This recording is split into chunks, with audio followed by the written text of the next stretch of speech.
Good morning. It's Friday, July 5th, about 6 a.m. Central Time. Overnight, the precious metals are higher after Wednesday's explosive move. I hope everyone had a great 4th of July. You got all your fingers, your toes, you can hear, and you can see from the fireworks displays. Now, on Wednesday, we saw a big miss in that ADP payroll figure. 150,000 jobs created versus the 163,000 expected. Shortly after, we got that weekly unemployment claims figure that came in higher than expected, 238,000 jobs versus 234,000 expected. The deterioration in the labor market further supports my thesis that the government is manipulating data such as the JOLTS figures. I outlined that on Wednesday's video. Now this gives further tailwinds to the metals markets. We also saw ISM Services PMI data come in at a shocking 48.8 versus 52.6 expected. Above 50 indicates industry expansion, below 50 indicates contraction. Now today we'll see the latest reading on non-farm payroll data, which is expected at 191,000 jobs created. Remember, last month we saw a blowaway number of 272,000 jobs created on May 3rd. What I'll do is, when you have data points that come out, and it doesn't matter what market you trade, if it's like the agricultural markets, you'll want to outline last Friday's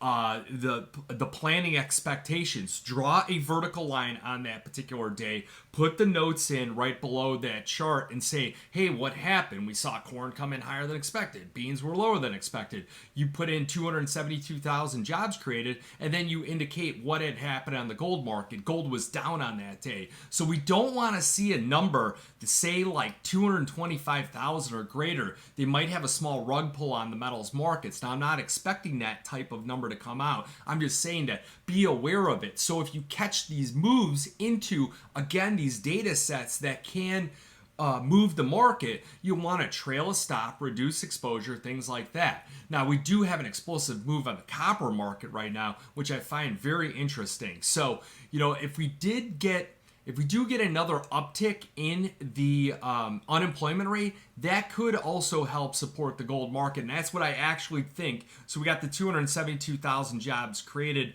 last month. Probably a chunk of that was government. And then also you get the uptick in the unemployment rate. That kind of helped support or soften the blow on the precious metals last month. So we're going to want to dig a little bit into the data here.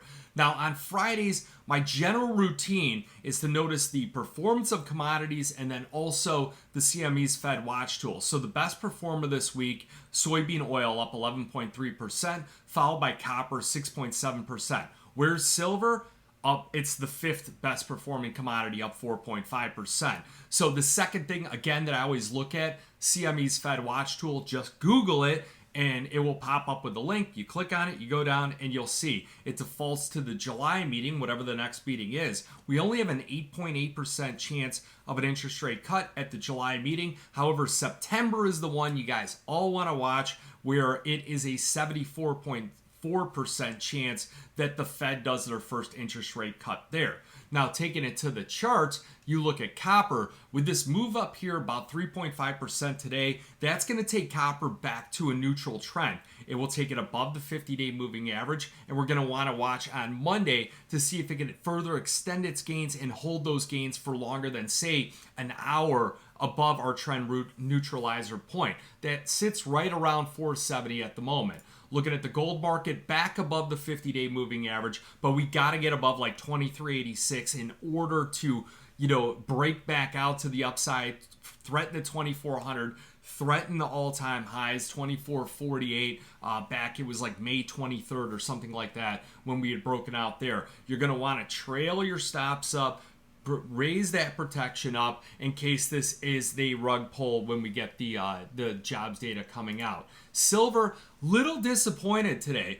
Barely up right now with copper up 3.6%. I would think that just my thought process is that copper should be at least up like 20, 25 cents, 30 cents at the moment, given the big move up. The key theme around a lot of these commodities moving up right now, and even if you look at the Australian dollar up pretty big here today, is that all these different commodities, and you can look at a soybean chart too, all turning back up. all these different commodities are interconnected with China. The Australian dollar, Australia and China, those are two of the biggest trading partners with each other. Copper market, they're the largest consumers of copper. Silver, they're a larger consumer of silver as well. Crude oil holding elevated, they are a major consumer of crude oil. Soybeans, they're a net importer of soybeans. That looks like a Nike swoosh chart as well. And the dollar index breaking back below 105, down 39 ticks. So we're at 104.68 on the dollar.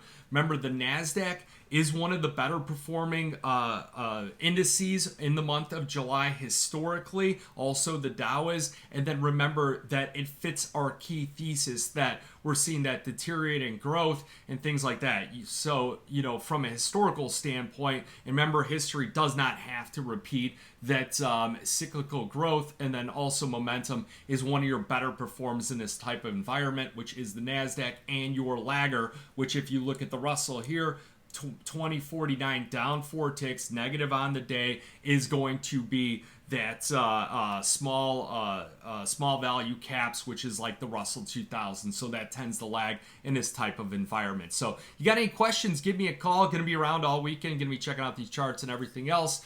Big sell-off in Bitcoin. That's a little suspicious right now, down 7%. I think it's a thin market at the moment. But you got any questions, give me a call, 312-858-7303. Remember, futures option trading does involve risk of loss. May not be suitable to all investors. Good luck, good trading.